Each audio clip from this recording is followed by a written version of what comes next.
Getting used to the idea Getting used to the idea of less but better may prove harder than it sounds. Membiasakan diri dengan gagasan bahwa lebih sedikit itu lebih sedikit tapi lebih baik mungkin nampak dia sedikit lebih sulit dari kedengarannya, especially when we have been rewarded in the past for doing more, terutama apabila kita sudah sering dihargai di masa lampau untuk melakukan hal yang lebih, and more, hal yang lebih dan lebih lagi. Yet at a certain point, tetapi pada satu titik tertentu, more effort causes our progress to plateau and even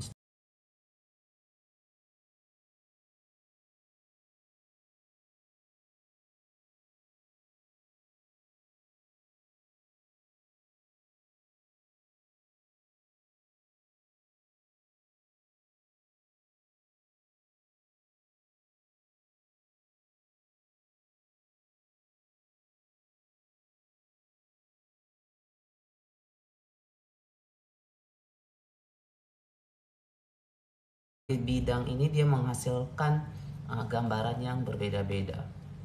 Most people have heard the Pareto principle. Kebanyakan orang sudah mendengar mengenai prinsip Pareto.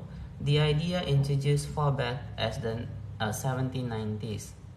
Gagasan ini diperkenalkan jauh pada tahun 1790-an oleh Vilfredo Pareto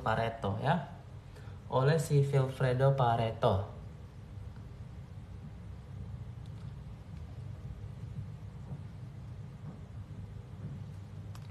That 20% of our efforts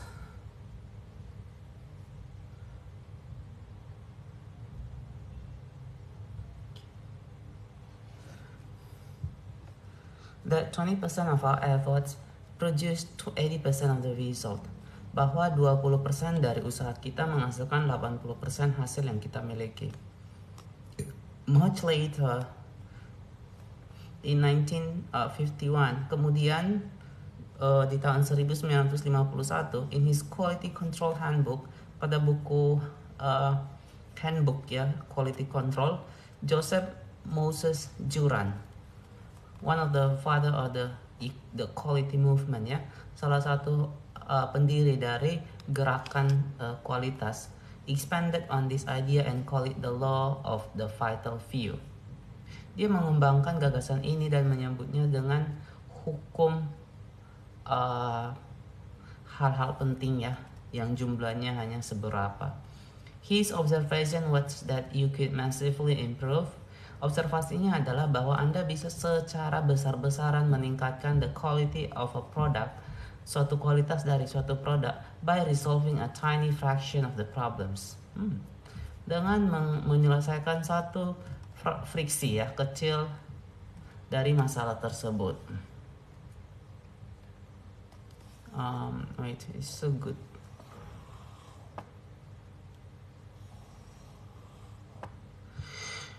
He found a willing test audience for this idea in Japan.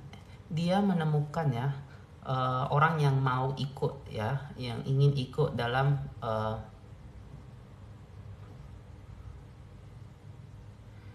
tes yang akan dia lakukan terhadap gagasan ini di Jepang, which at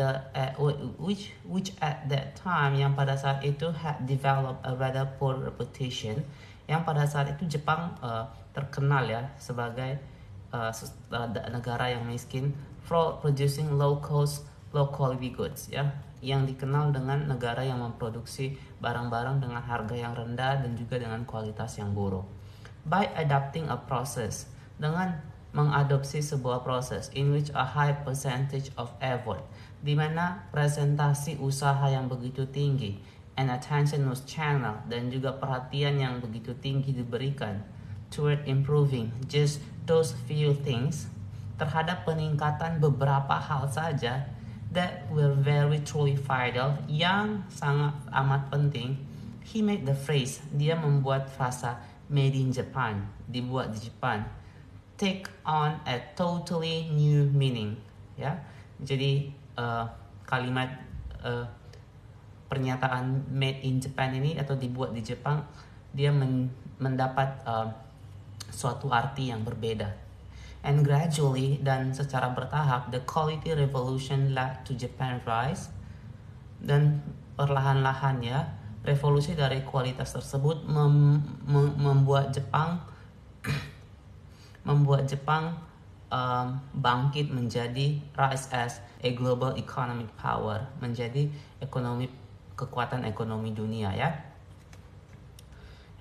Distinguishing the trivial many from the vital few, membedakan hal-hal yang sepele yang banyak dari hal-hal penting yang hanya beberapa saja, can be applied to every kind of human endeavor. Dapat diterapkan dalam setiap usaha yang dilakukan manusia. Large or small, besar ataupun kecil, and has been done so persuasively ya, by Richard Cole, dan sudah dilakukan dengan begitu meyakinkan oleh Richard Cole. Author of several books, si pengarang dari beberapa buku, on how to apply the Pareto Principle, dalam bagaimana kita mengaplikasikan prinsip Pareto to everyday life, terhadap kehidupan kita sehari-hari. Indeed, the example are everywhere. Ya, jadi pastinya contohnya ada di mana-mana. Think of Warren Buffett. Coba pikirkan mengenai si Warren Buffett, who has famously said, yang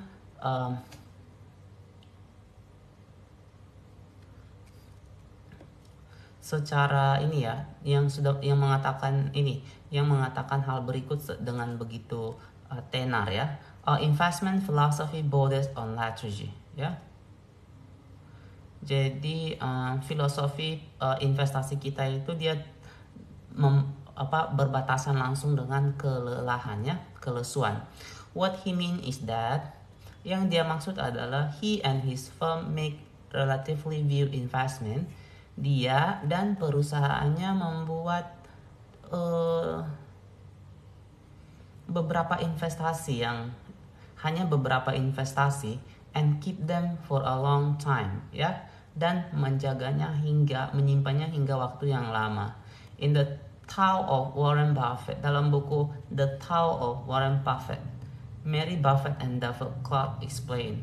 Mary Buffett dan David Clark ini menjelaskan, Warren decided early in his career, Warren memutuskan awal di karirnya, it will be impossible for him, akan menjadi tidak mungkin untuk dia, to make hundreds of right investment decision, ya, untuk membuat ratusan keputusan investasi yang benar. So he decided that he would invest only in the business. Jadi dia memutuskan bahwa dia hanya akan berinvestasi pada bisnis that was absolutely pada bisnis that was absolutely pada bisnis mana ya?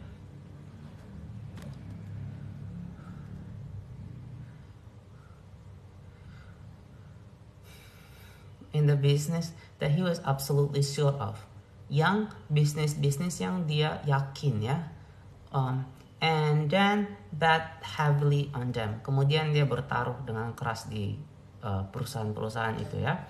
He owes 90% of his wealth to just 10 in investment. Dia menyandarkan 90% dari kekayaannya itu hanya kepada 10 investasi. Sometimes when you don't do, terkadang saat Anda tidak melakukannya, it's just as important as what you do. Sometimes what you don't do, terkadang apa yang tidak Anda lakukan, is just as important as what you do. Sama pentingnya juga dengan apa yang Anda lakukan. In short, singkatnya, he makes big bets, dia membuat taruhan yang besar on the essential few investment opportunities. Dia membuat taruhan besar di beberapa kesempatan investasi yang sangat penting ya. Wait.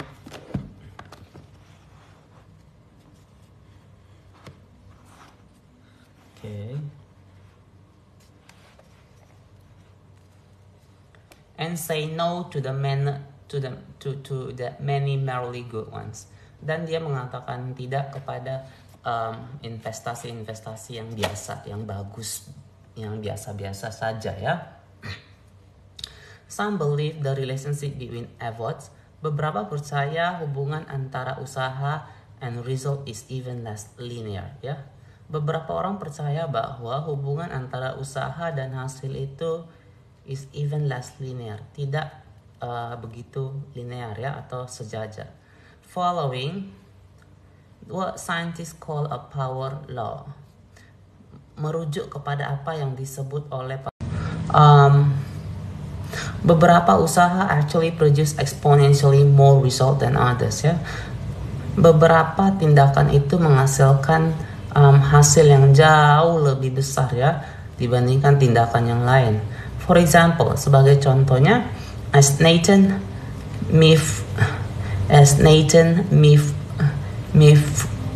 Myhrvold ya, sebagai contohnya Nathan Myhrvold ini the former chief technology officer of Microsoft ya. Jadi dia adalah mantan kepala bagian teknologi dari perusahaan Microsoft. Has said, pernah berkata, and then confirm to me in the person, dan kemudian dia mengkonfirmasi langsung kepada saya, the top software developer are more productive than ya, para pengembang perangkat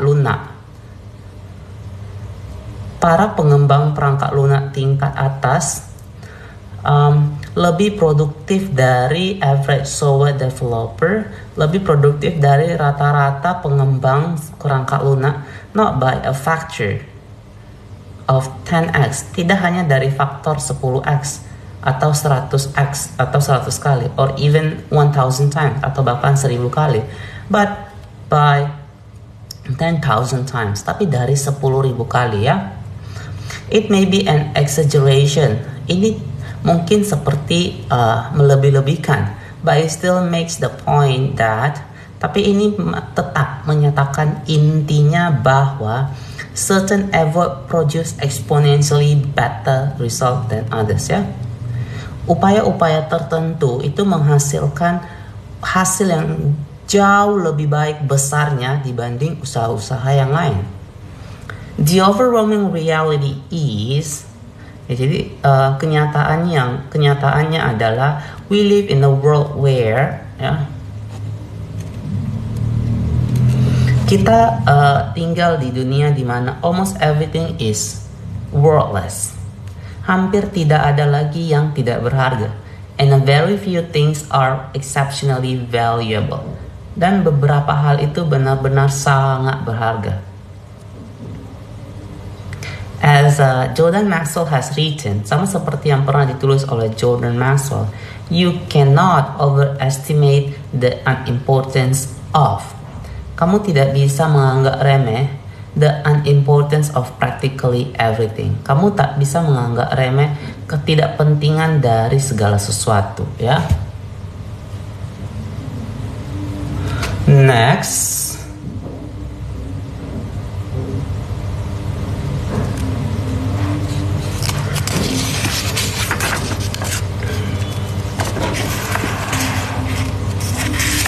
I'm going to wait. 6 1 2 3. Oke.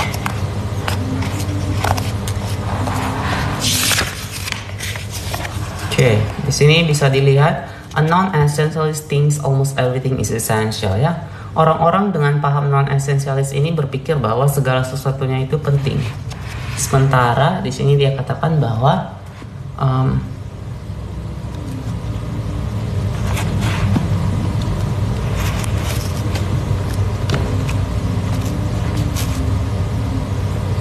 seorang yang memegang paham esensialis thinks almost everything is non-essential, berpikir bahwa hampir segala sesuatu itu tidak penting.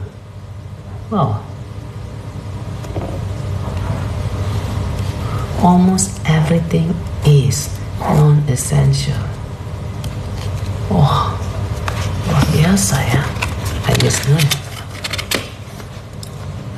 As we learn the logic, the 1:1 logic, saat kita unlearn, saat kita melupakan kembali ya logika, and we begin to see value in pursuing the way of essentialists ya, kita kembali untuk melihat nilai dari mengejar jalan essentialist ya.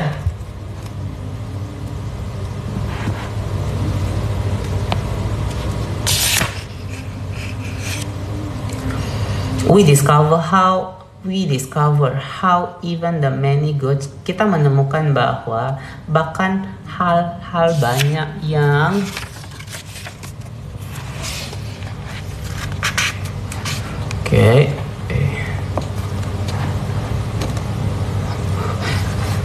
yang kita kejar, we pursue, are often far less valuable than the few truly great ones. Terkadang lebih kurang berharga dibanding beberapa yang jauh lebih besar. Once we understand this, sekali kita memahami ini, we start scanning our environment. Kita mulai untuk melihat kembali lingkungan kita ya, mendeteksi lingkungan kita. For those vital few, untuk hal-hal yang penting di mana jumlahnya beberapa sekali, sangat sedikit, and eagerly eliminate the trivial many.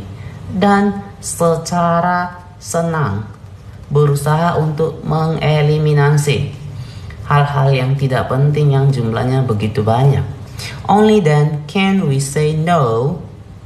Hanya dengan demikian kita dapat berkata tidak kepada good opportunities, kepada kesempatan-kesempatan yang bagus, dan mengatakan iya kepada kesempatan yang sangat-sangat baik. This is why an essentialist takes the time. Ini kenapa seorang essentialist ini dia mengambil waktu to explore all his option, untuk menelusuri semua pilihan yang dia miliki. The extra investment is justified. Investasi ekstra tambahan ini dibenarkan because some things are so much more important. Karena beberapa hal ini jauh lebih penting ya. That they repay the effort. Jadi mereka membayar kembali usaha invested in finding those things yang kita taruh dalam mencari hal tersebut ya. Tenfold. Di sini bilang 10 kali lipat ya. An essentialist, seorang dengan paham essentialist ini, in other words, dengan kata lain, desire more, he can do less. Desire more, so he can do less. Ia dapat membedakan lebih banyak hal, sehingga dia dapat melakukan lebih sedikit.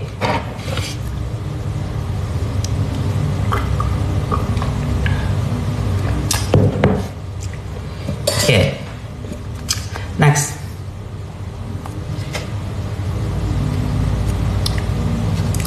Non-essentialist ya. Orang-orang dengan paham non-essentialist ini mereka thinks almost everything is essential. Berpikir bahwa hampir segala sesuatu itu penting. Sementara orang yang dengan paham essentialist thinks almost everything is non-essential. Berpikir bahwa hampir segala sesuatu itu tidak penting. View opportunities as basically equals. Jadi melihat segala kesempatan sebagai sesuatu yang bersifat sama. Oke. Sementara orang yang dengan paham essentialist, dia akan melihat, membedakannya, distinguishes the vital few, ya, hal-hal yang bersifat sangat penting, yang jumlahnya sedikit, dari hal-hal sepele yang jumlahnya begitu banyak. Okay, many capable people are kept from getting.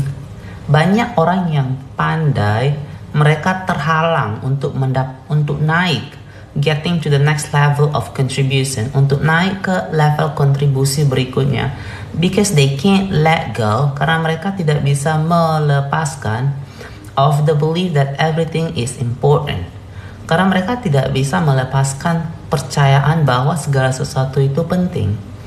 But Tetapi an essentialist has learned to tell the difference. Tetapi seorang essentialist telah belajar untuk bagaimana membedakan between antara what is truly important and everything else. Apa yang sungguh-sungguh penting dan apa yang sungguh-sungguh penting dan yang tidak, ya. To practice this essential skill, untuk melatih kemampuan essentialist ini, we can start at a simple level. Kita dapat memulai dari level yang paling sederhana. And once it becomes second nature, dan suatu saat hal ini menjadi alami dalam hidup kita, for everyday decision, untuk keputusan-keputusan setiap hari, we can begin to apply it. Kita dapat mengaplikasikannya to bigger and broader areas, kepada area yang lebih luas dan lebih besar, ya, of our personal and professional life, dari kehidupan personal dan kehidupan pribadi dan juga kehidupan pekerjaan kita. To master it fully, untuk menguasai hal ini dengan seutuhnya, will require a massive shift in thinking, membutuhkan suatu pergeseran pemikiran yang sangat besar. But it can be done. Meskipun demikian, hal ini bisa untuk dilakukan.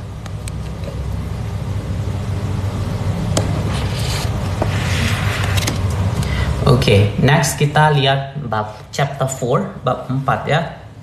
The trade-off.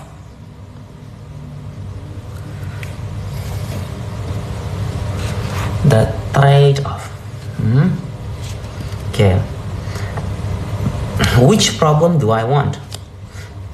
Ya, pertukaran. Masalah yang mana yang saya inginkan, ya? Ini penting, ya. Which problem do I want?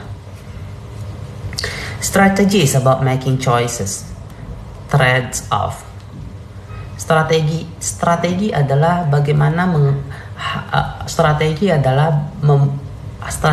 adalah bagaimana kita membuat pilihan-pilihan, menukar. It's about deliberately choosing to be different. Ini mengenai secara sungguh-sungguh, ya, memilih untuk menjadi berbeda. Imagine you could go back to 1972.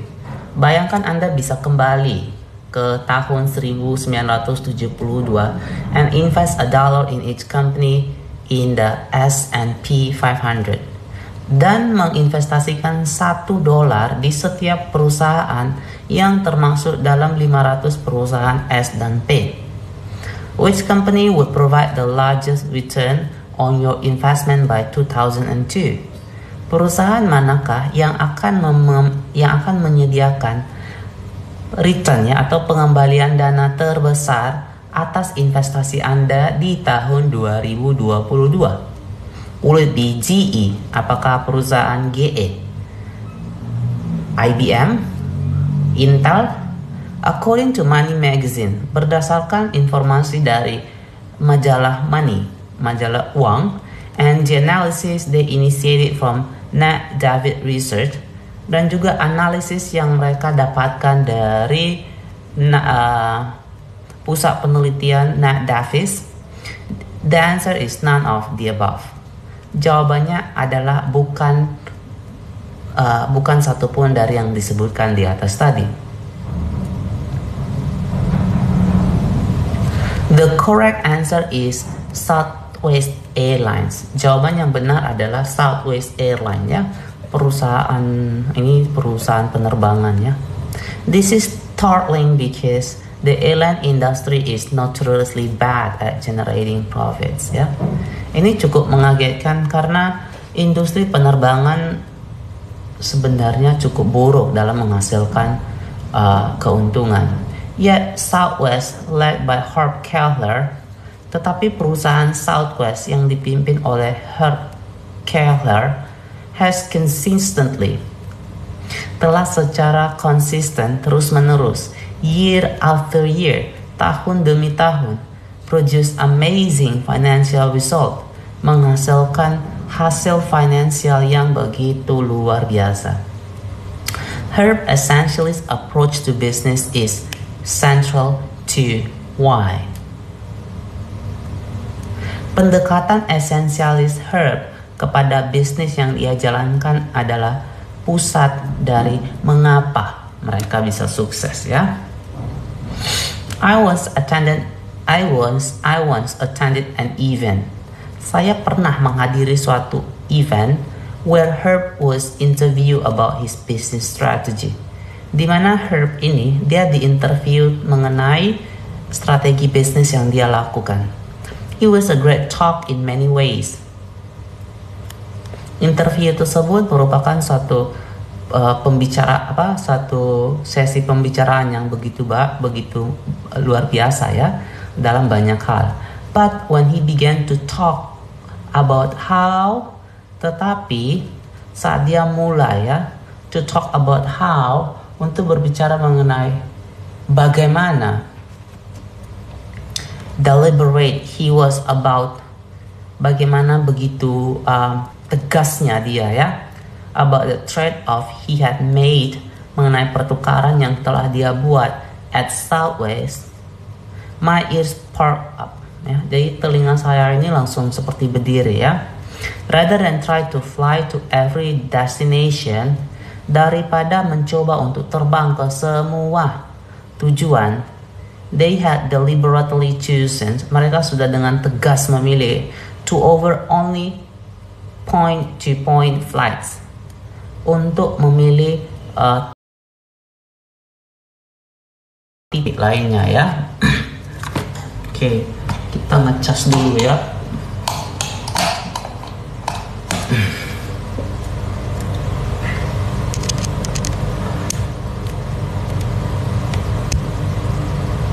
Oops.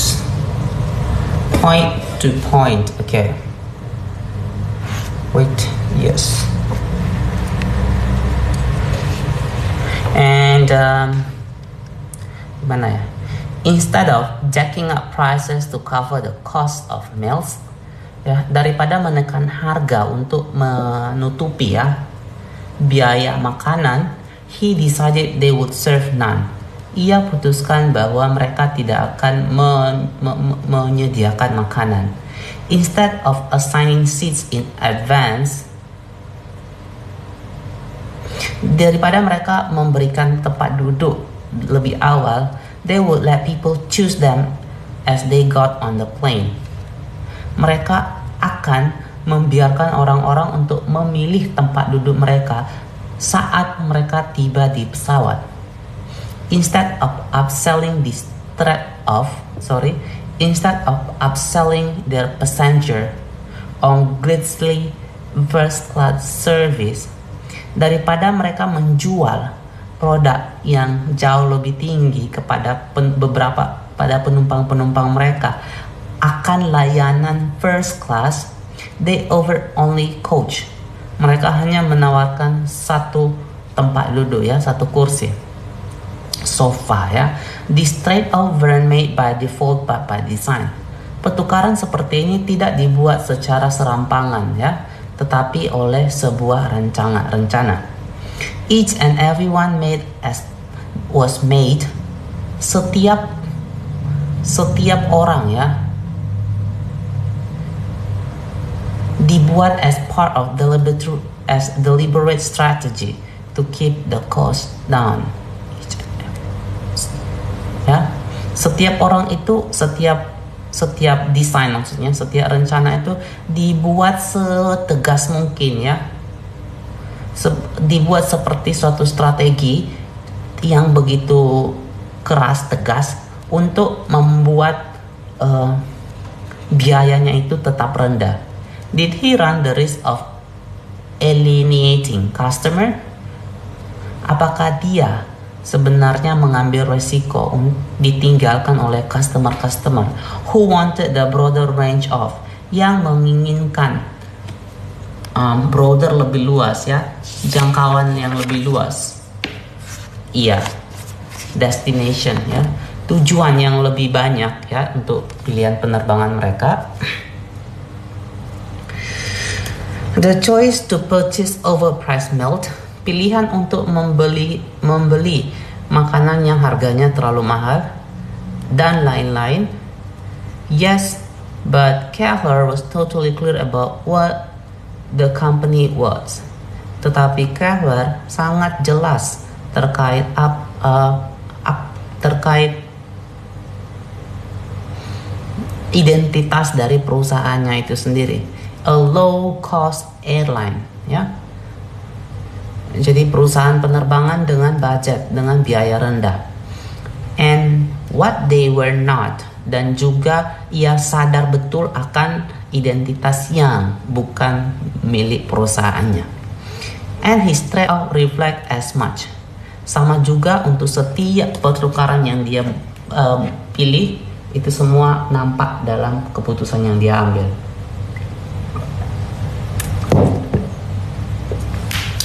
Okay,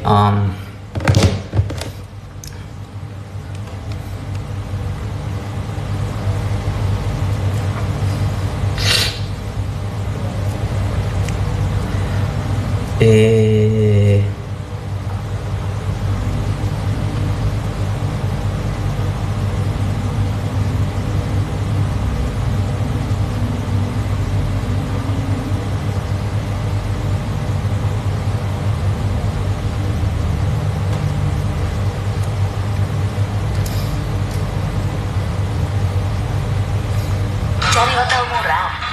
Agoda. Unduh app Agoda hari ini.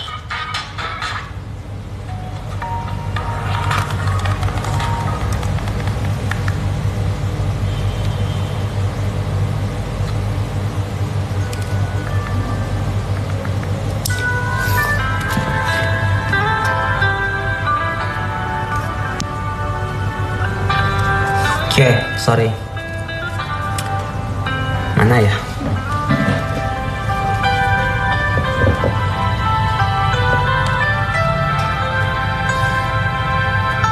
It was an example of his essentialist thinking at work.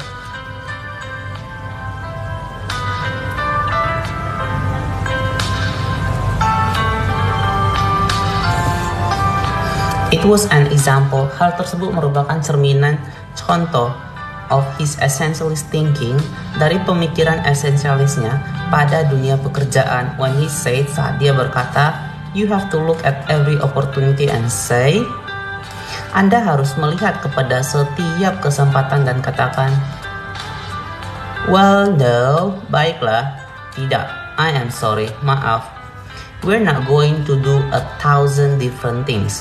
Kita tidak akan melakukan 1,000 hal yang berbeda ya, that really won't contribute much to the end result we're trying to achieve, yang tidak akan terlalu banyak berkontribusi ya pada hasil akhir yang ingin kita capai.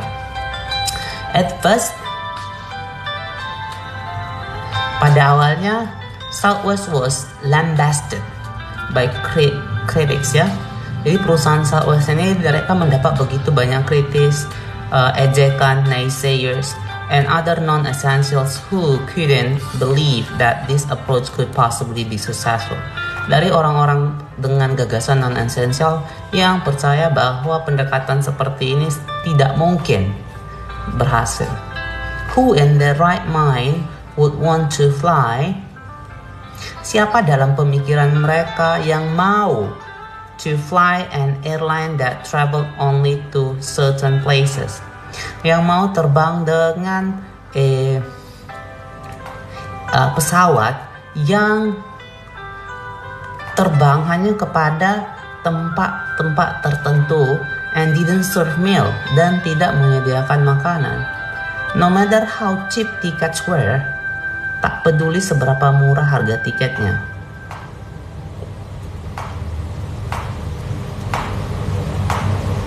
Yet after a few years, tetapi setelah beberapa tahun, it became clear Southwest was onto something. Tapi setelah beberapa tahun, hal tersebut menjadi jelas bahwa Southwest ini dia sedang melakukan sesuatu ternyata. Competitors in the industry took notice of Southwest soaring profit. Kompetitor pada industri yang sama itu mereka melihat ya keuntungan yang dibuat oleh perusahaan Southwest ini mulai membumbung ya, mulai naik, and started trying to imitate the approach, dan mulai untuk meniru ya pendekatan yang mereka miliki. But instead of adopting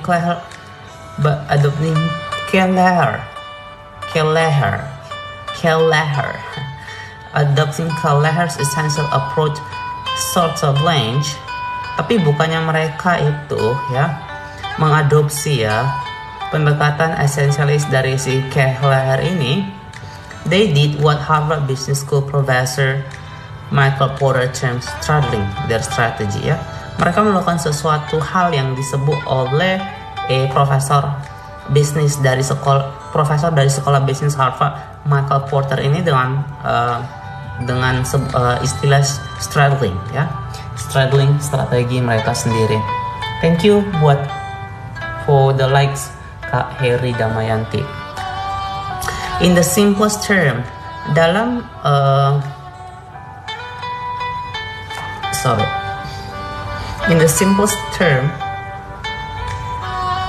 dengan istilah yang paling sederhana, straddling means, dengan penjelasan yang sederhana, straddling berarti keep your existing strategy intact while ini dulu. Jadi kita tetap menjalankan strategi yang saat ini berjalan, sementara simultaneously secara bersamaan also trying to adopt the strategy of a competitor. Ya, sementara pada saat yang sama juga mencoba untuk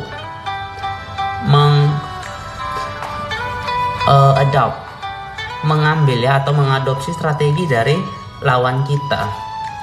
One of the most visible attempts, salah satu usaha yang paling nampak at the time was made by Continental Airlines ya.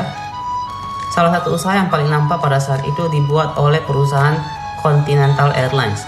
They call their new point-to-point service Continental Light ya. Mereka menyebut layanan terbang dari satu titik ke titik lainnya itu dengan sebutan Continental Light. Continental Light adopted some of Southwest practice. Continental Light ini dia mengadopsi beberapa hal yang dilakukan oleh perusahaan Southwest. They lowered their fares. Mereka membuat harga tiketnya itu menjadi lebih rendah. They got rid of meals. Mereka menghapus kebijakan untuk makanan. They stopped the first class service. Mereka menghentikan layanan first class. They increased the frequency of departure. Mereka meningkatkan waktu ya untuk keberangkatan. The problem was that because they were still hanging on to their existing business model, masalahnya adalah karena mereka masih still hanging on to, masih bergantung pada their existing business model, pada bisnis model mereka yang sebelumnya yang sudah mereka jalankan selama bertahun-tahun itu. Continental Light accounted for only a small percentage. Continental Light ini dia terhitung masuk hanya di presentasi kecil ya of flights offered by the airline ya. Dia hanya masuk mendapat jatah yang sedikit, jatah penerbangan yang sedikit dari penawaran yang diberikan oleh maskapai penerbangan. They didn't have the operational efficiencies. Mereka tidak memiliki efisiensi operasional. Ini berlapis tim coklat, enak. Ini wait.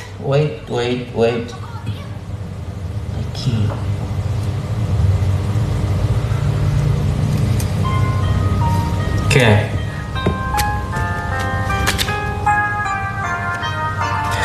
Where was I? Tadi udah di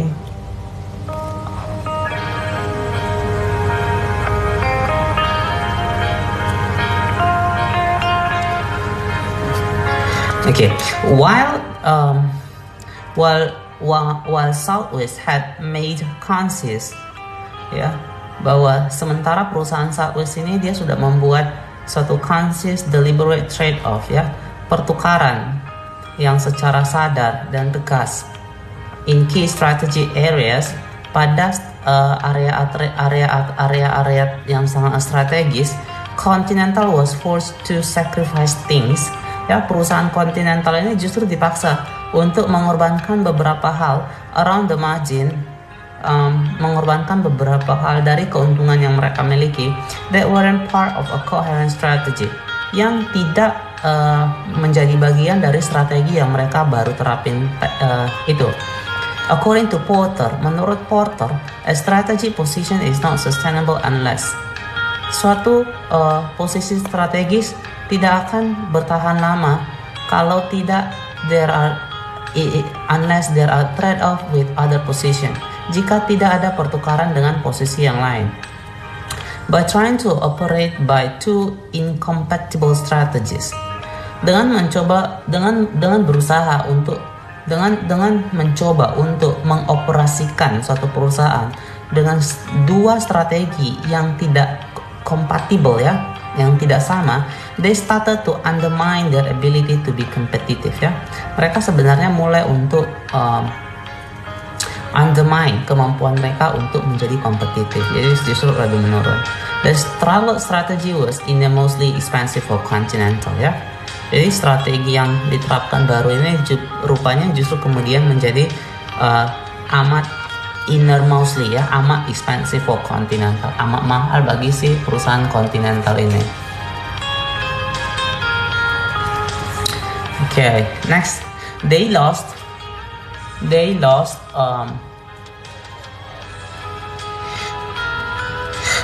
hundreds of millions of dollars. Mereka kehilangan ratusan juta dolar to delay planes, pada pesawat-pesawat yang harus menunda penerbangan. And according to Porter, dan menurut si Porter, late flights and cancellation generate 1,000 complaints a day.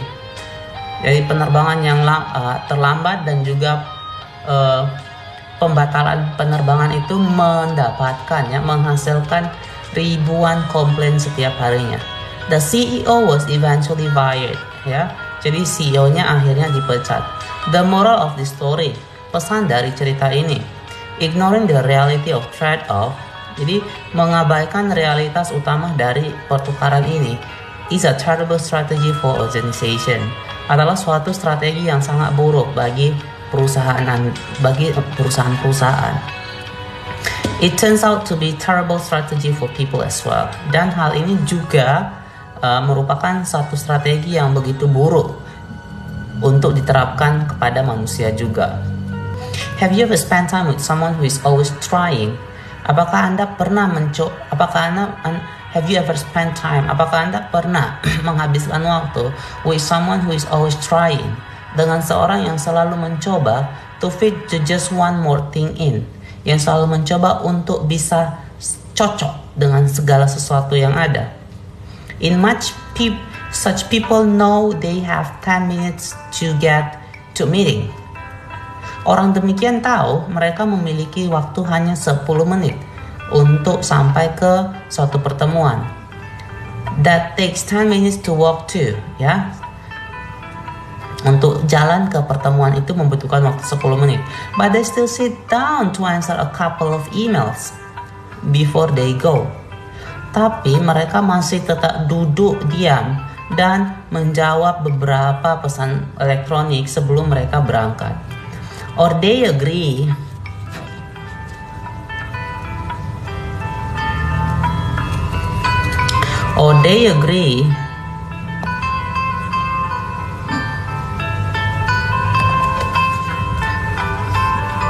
dibantu tap-tap layar ya Kak, thank you. Kalau berkenan boleh di follow.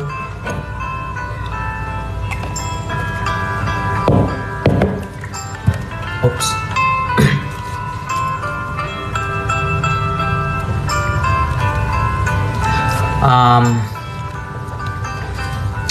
What was that?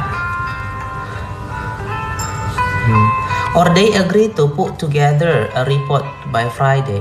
Atau mereka setuju untuk menyelesaikan sebuah laporan di hari Jumat, even though they have another huge deadline. Meskipun mereka memiliki deadline lain yang harus diselesaikan pada hari yang sama. Or maybe they promise to swing by their cousin's birthday party on Saturday night. Atau mungkin mereka berjanji untuk mampir ke pesta ulang tahun keponakannya pada hari Sabtu malam.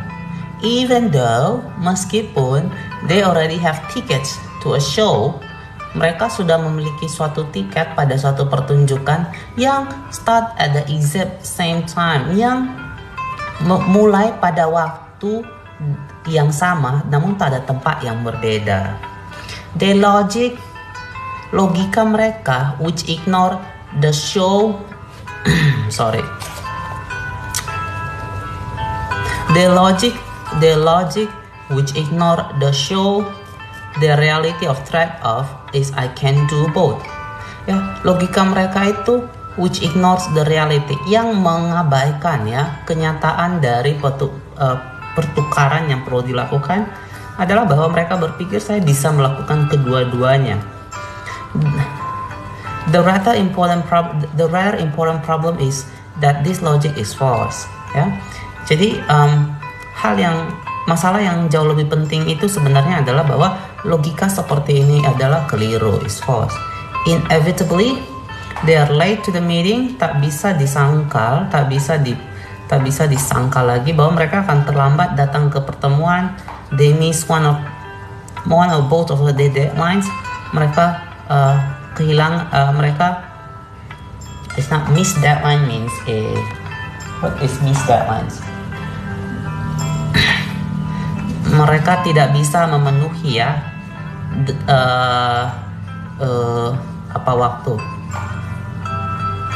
deadline waktu yang diberikan dari satu atau kedua tugas yang diberikan, or do a shoddy job on both project, atau mereka melakukan pekerjaan yang asal aja di kedua proyek itu. And they either don't make it to their cousins, atau mereka mungkin tidak bisa pergi ke perayaan ulang tahun keponakan mereka, or miss the show, atau mungkin mereka akan terlambat. Not miss. Mereka tidak akan bisa menghadiri pertemuan pertunjukan tersebut. The reality is saying yes to any opportunity by definition. Kenyataannya adalah dengan mengatakan iya kepada setiap kesempatan requires saying no to several others. Berarti kita perlu untuk mengatakan tidak juga kepada kesempatan-kesempatan yang lain. Trade-off are real. Pertukaran itu nyata ya. In both our personal and our professional life ya. Di dalam kehidupan personal atau kehidupan pribadi ataupun di kehidupan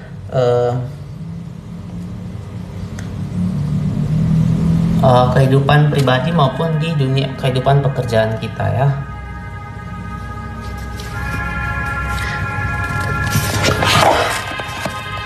Oke, kita di sini. And until we accept that reality, dan sampai kita dapat menerima realitas ini, we'll be doomed to be just like Continental. Kita akan doom is like seperti dikutuk ya, untuk sama seperti perusahaan Continental. Stuck in a strategy ya. Mereka itu stuck. Ya, stuck is I'm not sure how to say this. Stuck berarti kita nggak bisa berpindah ke sana atau ke sini ya. Jadi kayak udah ya stuck ya di suatu strategi yang tidak begitu baik. That forces us to make sacrifices, yang memaksa kita untuk membuat pengorbanan on the margins by default, pada keuntungan kita secara serampangan, that we might not have made by design, yang mana bisa kita hindari jika kita melakukan sebuah rencana ya. In an insightful op-ed ya, for the New York Times, dalam sebuah op-ed yang sangat bermakna ya, untuk New York Times, majalah. Erin Callan, the former CFO of Lehman Brothers, ya, mantan CFO dari Lehman Brothers, membagikan share what she had sacrificed in making trade-offs by default. Dia membagikan kisahnya apa yang sudah dia korbankan dengan membuat pertukaran secara serampangan, ya. She wrote, dia menulis, I didn't start out with the goal of defaulting. Saya tidak memulai segala sesuatu dengan menulis sebuah tujuan untuk devoting all of myself to my job, untuk menyerahkan seluruhnya diri saya kepada pekerjaan saya. It crept in over time. Each year that went by, ya. Jadi hal itu mulai perlahan-lahannya, jadi kayak menjadi buat dirinya menjadi tidak baik, ya. Each year that went by, setiap tahun berlalu, slight modification became the new normal, ya. Modifikasi kecil atau perubahan kecil menjadi cukup biasa bagi dia.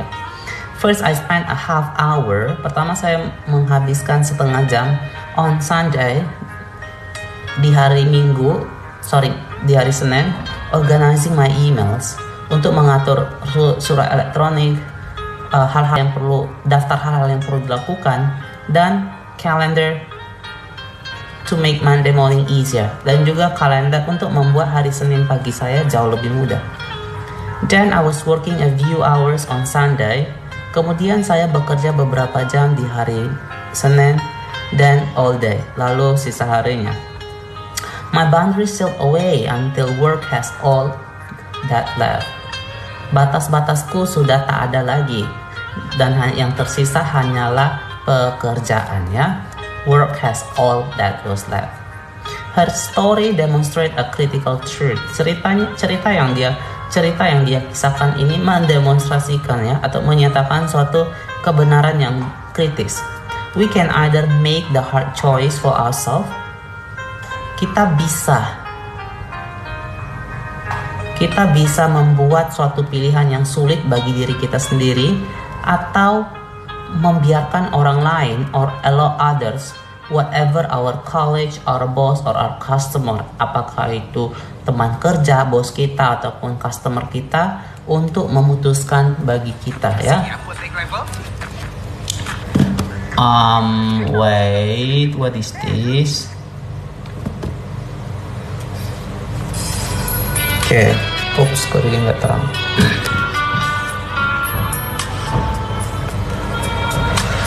Okay, in my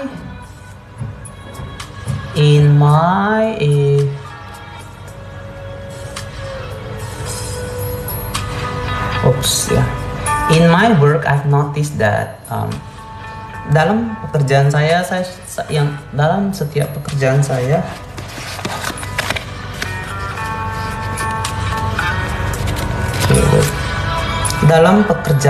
I've noticed that senior executive, saya perhatikan bahwa eksekutif senior of companies are among the worst at accepting the reality of trade-off.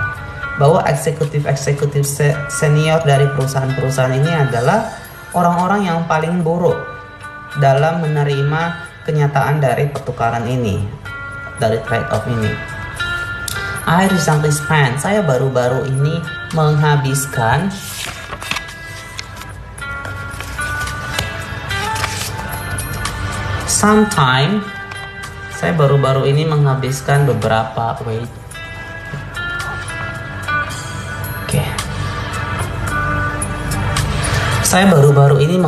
beberapa waktu with the CEO of a company in Silicon Valley. Menghabiskan beberapa waktu dengan seorang CEO dari perusahaan yang ada di Silicon Valley, California. Value at 40 billion, dengan nilai perusahaan hingga 40 miliar dolar. He shared with me the value statement. Dia membagikan kepada saya pernyataan nilai of his organization, dari organisasi dia, perusahaan dia, which he had just crafted, yang baru saja ia buat, and which he planned to announce to the whole company, dan yang ia rencanakan untuk diberitahukan kepada seluruh perusahaan. But when he shared it, I cringed. Tapi saat dia membagikan itu, saya merasa sangat aneh. We value passion. Kita menghormati passion atau semangat tinggi ya. Inovasi, innovation, execution, eksekusi, and leadership, dan kepemimpinan. One of several problems with the list is beberapa masalah. Satu dari beberapa masalah dengan daftar yang ia buat, who doesn't value these things, adalah siapa yang tidak menghormati atau menghargai hal-hal yang dia sebutkan di atas. Another problem is, masalah yang lainnya adalah that this tells employees nothing about what the company values most. This is very interesting.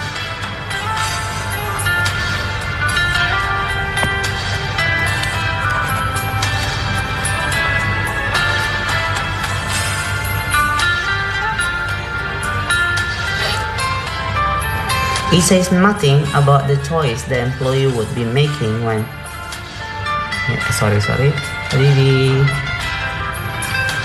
what the company values ya. Bahwa hal ini tidak pernyataan ini tidak memberitahukan apa-apapun kepada para pegawainya tentang apa yang sangat paling dihargai oleh perusahaan ini. It says nothing about what choices employees should be making. Hal ini tidak berarti apa-apa. Hal ini tidak mengatakan apapun terhadap pilihan yang harus dibuat oleh para pegawai when these value are at odds. Saat nilai-nilai ini agak menjadi membingungkan. Lebih murah dengan aplikasi Agoda. Cheese. Wait, what is it? Sit.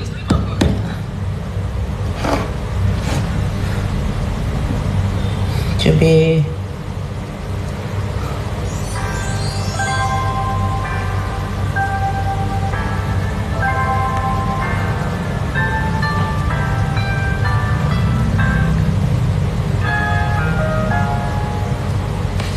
Okay. Wait.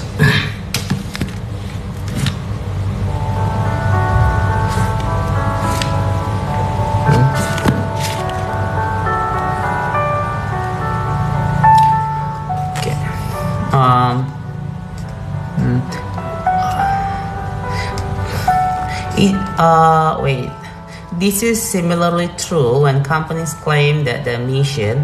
Ini sama benarnya saat perusahaan itu mengklaim bahwa misi mereka adalah is to serve all stakeholders, untuk melayani setiap pemangku kepentingan, customer, employees, setiap pegawai, shareholder, pemegang saham secara sama, dengan sama.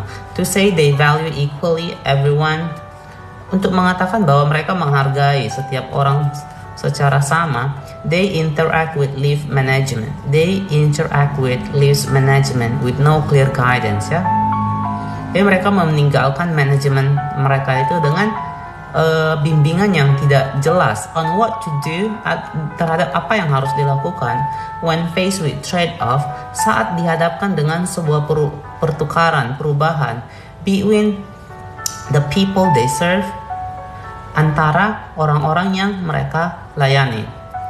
Contrast this with how Johnson & Johnson's bounce back. Coba bandingkan ini dengan apa yang dilakukan perusahaan Johnson & Johnson saat mereka meloncat kembali ya, from the tragic cyanide murder scandal. Dari skandal cyanida di tahun 1982, at that time Johnson & Johnson owned 37% of the market. Pada saat itu perusahaan Johnson & Johnson mereka memiliki 30%, memegang 30% dari pasar.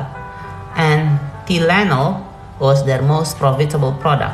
Dan Tylenol ini merupakan produk mereka yang paling menguntungkan. Then reports surfaced that 7 people had died after making Tylenol. Kemudian ada laporan yang muncul bahwa 7 orang telah meninggal setelah membuat Tylenol. It was later discovered that these bottles had been tampered with. Kemudian ditemukan bahwa botol-botolnya ternyata sudah bocor. How should Johnson & Johnson respond? Bagaimana perusahaan Johnson & Johnson seharusnya beresponnya? The question was a complicated one. Pertanyaannya begitu sulit. Was their primary responsibility to ensure the safety? Apakah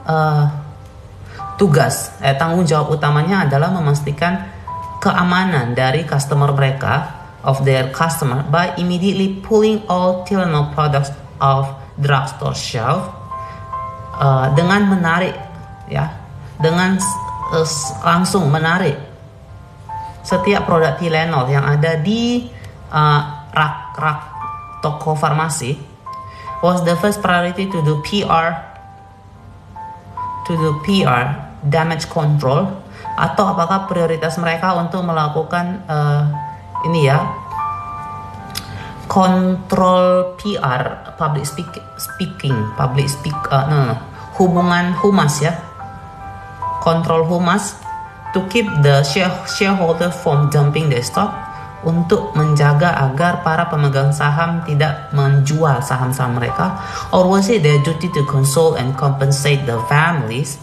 Atau apakah itu tugas mereka untuk mengkompensasi atau menghibur keluarga-keluarga of the victim that first and the foremost, sebagai hal yang paling utama untuk dilakukan? Fortunately, untungnya, for them, they had the credo. Mereka memiliki sebuah credo. A statement written in 1943. Sebuah pernyataan yang ditulis tahun 1943. By then, Chairman Robert Wood Johnson. Pada saat itu, pemimpin Robert Wood Johnson, that is literally carved in stone at Johnson & Johnson headquarters. Yang kemudian di carve is dibuatkan patungnya ya. Mana ya?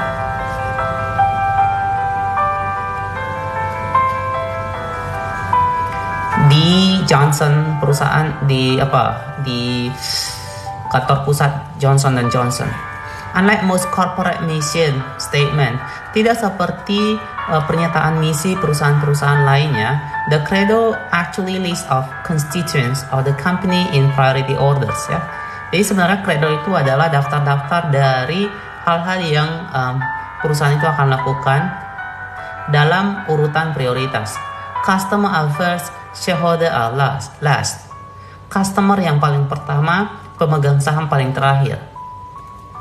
As a result, sebagai akibatnya, Johnson & Johnson safely decide to recall all Tylenol ya. Sebagai hasilnya, perusahaan Johnson & Johnson ini secara cepat-cepat langsung ya, mereka membatalkan mereka menarik kembali produk-produk Tylenol, even though it would have been a massive impact, walaupun itu akan berdampak sangat besar, to the tune of 100 million. Kerugian hingga mencapai 100 juta USD, according to some report, berdasarkan beberapa laporan. On the bottom line, the safety of customer or 100 million dollar ya, dihadapkan kepada mereka dihadapkan langsung di hadapan mereka. Pada dasarnya mereka harus memilih keselamatan dari customer atau uang sejumlah 100 miliar dolar. 100 juta dolar, 100 juta dolar. Not an easy decision, bukan suatu keputusan yang mudah. But the credo enable a clearer sense. Tapi credo yang mereka diciptakan itu memberikan suatu rasa yang jauh lebih jelas ya, of what was most essential, terhadap apa yang paling penting untuk mereka. It enabled the tough trade-off to be made ya. Hal ini memungkinkan ya pertukaran atau perubahan tadi untuk dibuat.